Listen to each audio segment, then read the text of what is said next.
వస్తూ ఉంటే ఆ సంఘం వాళ్ళు అంటారు, నువ్వు మాత్రం ప్రార్థన అనడానికి వీల్లేదు. ఫస్ట్ కళ్ళ నుంచి వస్తుందా ఆ పాట, అక్కడి నుంచి వస్తుంది, బయట నుంచి వస్తుందా? మీరు అర్థం చేసుకోండి. అందరూ ప్రార్థన రావాలని కోరుకుంటుంటే, అందరూ ప్రార్థన రండి అని ఇన్విటేషన్ పిలిస్తే, ఒక అబ్బాయి వస్తుంటే అతను ప్లేస్ నువ్వు రావద్దు, ప్రార్థనకి నువ్వు రావద్దు అంటున్నారు అందరూ. ఇలా స్టేజ్ మీద నేను అన్నాను, అరే అందరూ ప్రార్థన రావాలని మనం ఆశపెడితే పర్లేదు అది వచ్చింది,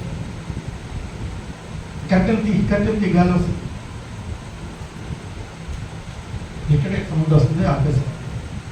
మీరు అర్థం చేసుకుంటే అందరూ మనం ఎవరైనా ప్రార్థనకు వస్తే రమ్మంటే వద్దంటాం. నిజం చెప్పండి, రమ్మంట వాడు మాత్రం రావద్దు అంటారు. నేను అన్నాను, రైట్ తప్పరా అని రమ్మనండి.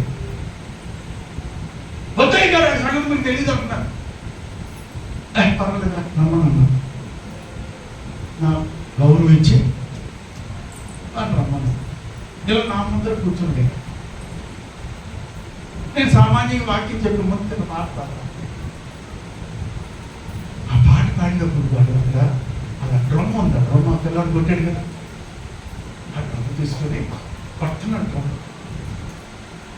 మంచి హుషారుగా కొడుతున్నాడు డ్రమ్ము. నేను హుషారుగా పాట పాడుతున్నాను. అందరి మనసు దేవుడి పదాలు ఏమైపోతుందని అనిపిస్తుంది. వాడు డ్రమ్ము కొడుతున్నాడు, నేను పాడుతున్నాడు, డ్రమ్ము కొడుతున్నాడు. అలా నేను పాడుతుండగా డ్రమ్ము కొడుతుండగా, నేను పాడుతుండగా డ్రమ్ము కొడుతుండగా, ఆ డ్రమ్ము డమా అని కొట్టి టవాలు పడి ఆ డ్రమ్మును పక్కన వచ్చాడు. ఈయన అందరూ అంటారు, అయ్యారు నేను చెప్తావా వచ్చి కూర్చోండి, తాగొస్తాడు, క్రైస్తుడే, ప్రార్థనకు వస్తాడు, సొంగలు వస్తాడు, దశభంగం ఇస్తాడు. తాగడం మాత్రం మాట రొమ్ములు పగలు పడతారు. నువ్వు రావద్దు అంటున్నాడు. అందుకు వీడిని చూసి ఎవరైనా క్రైస్తవులు అవుతారా?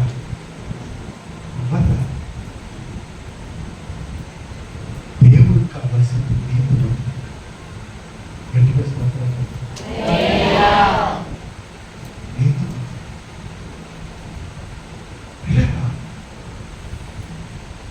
మంచి విషయం మరలా ఒక 5 సంవత్సరాల తర్వాత చర్చికి వెళ్తే అక్కడ నిలబడి సంఘాన్ని నడిపిస్తున్న పాష గారు ఆ తాగుపోతే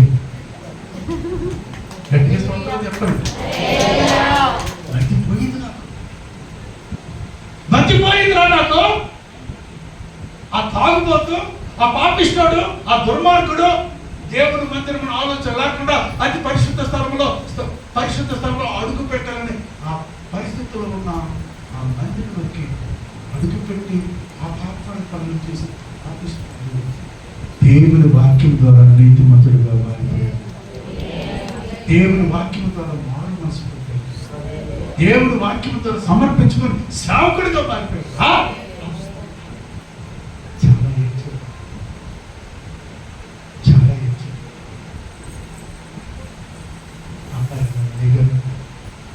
ఆ రోజు మీరు వాక్యం చెప్పారు, సాక్ష్యం చెప్పారు. రాత్రి ఇంటికి వెళ్ళి నేను నిద్రలేకపోయాను. అలాగే కొంతమంది దైవ సేవకులు వచ్చారు.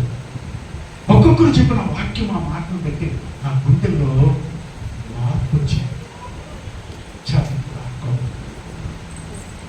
నా కుటుంబం బాగుపడాలి, నా పిల్లలు బాగుపడాలి, నా జీవితం బాగుపడాలి. రాష్ట్రం అన్నింటినీ విడిచిపెట్టి బాప్టిజం తీసుకొని నేను సేవకు వచ్చాను.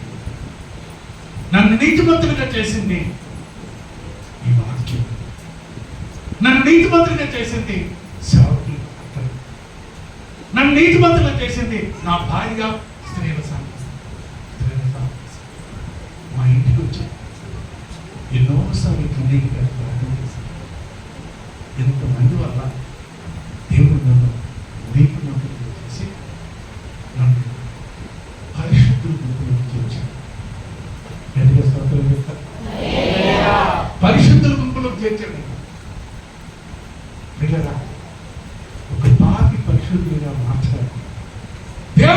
మందిని వాడుకున్నాడు.